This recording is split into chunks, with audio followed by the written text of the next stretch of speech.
हा गोराम हा वलू व्याजी थो ॻाल्हायां। हा 50 लखनि जी पेटी हिकिड़ी अमरा ॾींदुई, इहो राति खणी आहे बंगले ते। हा राति मोटी आयो कराची।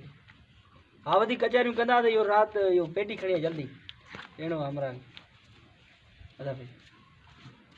हा पोइ ॻाल्हायां थो। ठीकु आहे ठीकु आहे। हा हा 2 बोतल खई वञाई। आओ कचहरियूं बाद में थींदियूं। जी दा छा हाल आहे? पुछायो ठीकु आहे। ॿियो बस अर्ज़ हुयो हिकिड़ो जी बेरोज़गार वधाऊं न पैसो आहे न कुझु आहे महांगाई पाण ॾिसो था महांगाई ॾाढी आहे त असांखे बि कुझु रोज़गार ॾिरायो कयो यार। रोज़गार त ख़बर थी पाकिस्तान में कहिड़ी हालत आहे। बाक़ी माण्हू कोई बि कारोबार करे चंड ते पहुचे न, व्याज खां वॾो कोई धंधो न आहे। व्याज त गुनाह आहे साईं गुनाह पोइ तूं परहेज़गार आहे, 5 वक़्त नमाज़ पढ़ंदो आहे। गुनाहगार हर को आहे, नालो असांजो बदनाम आहे।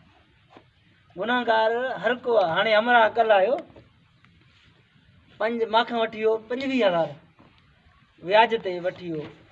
25,000 वठी वियो साईं। 10 साल अमरा गुम थी वियो।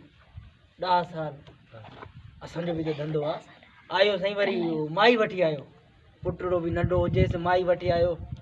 चई साईं बसि हाणे 25,000 बि ॾिनई, बसि चई हाणे मां वटि ॿियो न आहे। मां चयो मां तुंहिंजे पीउ खां ई पैसा वठंदुमि। 10 साल मां मुंहिंजे चाचे जो पुटु हुयो, मां 10 सालनि जे लाइ 25,000 ॾेई छॾिया। मां 10 सालनि खां पोइ वरी साॻिया पैसा खणी आयो, उथाए छॾियो। मां चयो इहे पंहिंजा गुर्दा कढाए विकिण, पंहिंजी इहा न्याणी वेचे, बाक़ी मूंखे पंहिंजा पूरा पैसा ॾे। 1 लख रुपया बीठो साईं। इहा माण्हुनि जी हालत आहे। बाक़ी तुंहिंजी ज़मीन आहे? जी ज़मीन पई आहे, उहा सॼी वेच। साईं घर आहे। जेको लाचार माण्हू अचे मिसकीन अचे बा धीउ जी शादी कयां थो, उनखे बा 50,000 तूं ॾे। 5 सालनि जी विथी में चओ बा तोखां हाणे मां 1.5 लख वठंदुमि। पीउ बि ॾींदो, मजबूर आहे न, काॾे थो। असां मजबूरनि जो फ़ाइदो वठंदा आहियूं। कुझु असांखे बि ॾियो न, 20-25,000 ई ॾियो खणी। तो मसइलो ई न आहे, तोखे 20,000 ॾियां थो। हाणे काऊं महीनो आहे, मार्च आहे न, 12 मार्च। तूं मूंखे 2022 में पैसा ॾिजांइ, 25,000 ॾियां थो। हाणे 2022 में तूं मूंखे 80,000 करे ॾे।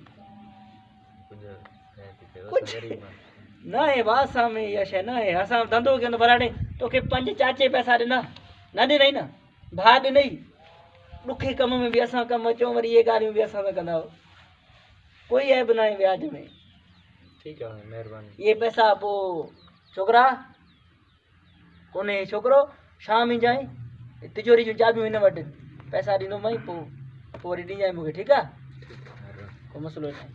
2-3 इहे पंहिंजा सौट मसात जेके बि अथई न, उनखे चओ भाउ कमु हलंदो, बाबा हाणे काॾे वेंदा ते पियो। ठीकु आहे, ठीकु आहे, महिरबानी। हलो हा अमरा आयो।